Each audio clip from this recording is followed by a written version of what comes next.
Being single at this point in life can be ghetto at times. And let me tell you something. We have to stop lying to ourselves about why we're single. I'm sitting here in a parking lot waiting for my food to get ready. But I was reflecting back on a conversation that I had with someone I know that's also, a little bit younger than I am, and she's single. And she went on to talk about how she enjoys being single, and, I don't have to come home and fix dinner for anybody and all this kind of stuff. And while sometimes, that is refreshing to be able to come home and just worry about you. But I'm not going to sit up here and tell you that I enjoy singlehood every day. I'm going to be honest with you. Actually, I don't like being single. However, I don't want to find myself in another relationship with the wrong person.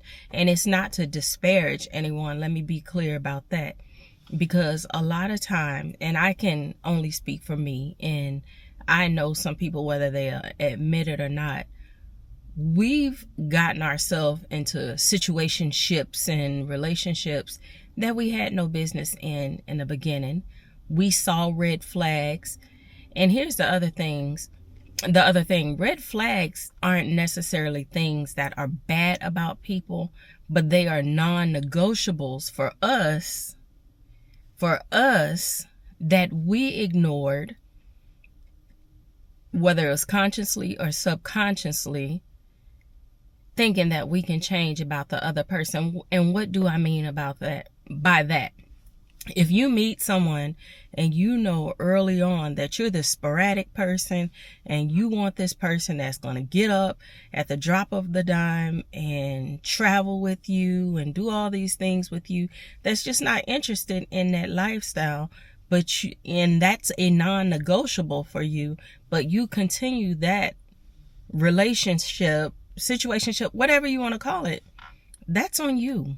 That's not on that person.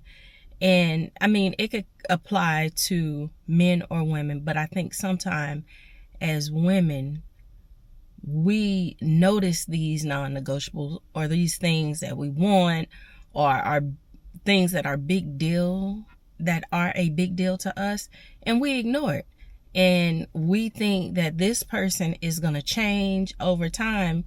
And then as the relation progresses and you start seeing other things and you get to that point where you have to compromise with that person, then everything is compounded. You've already seen these quote unquote red flags in the beginning, but then you're learning all this new stuff. And before you know it, you invested all this time into something that you really don't want. And so then when it's all said and done, you allow yourself to become bitter. I don't need anybody. I'm fine by myself.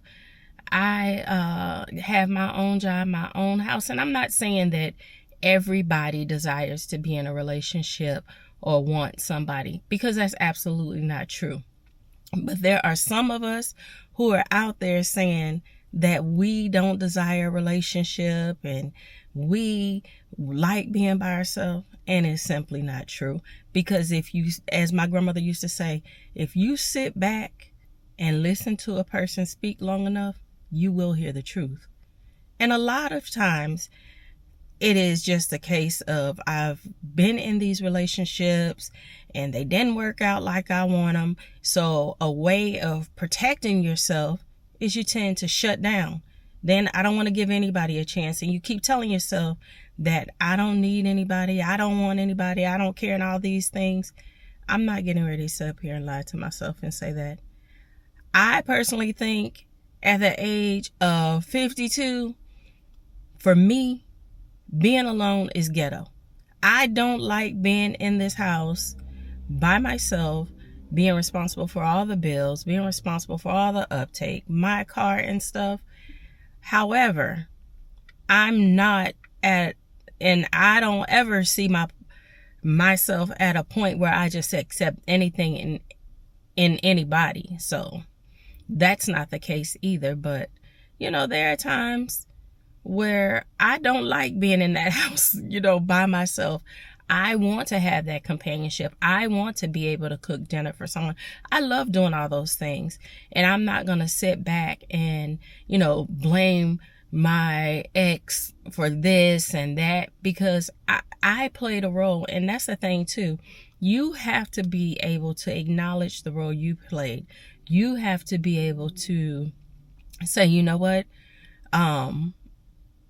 I overlooked some things that were red flags for me.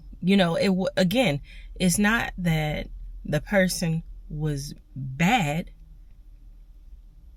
You went into this situation thinking subconsciously, oh, okay, over time, this person is going to change. They're going to see that these things mean a lot to me. So then they're going to start. And that's not always the case. It may not mean anything to them.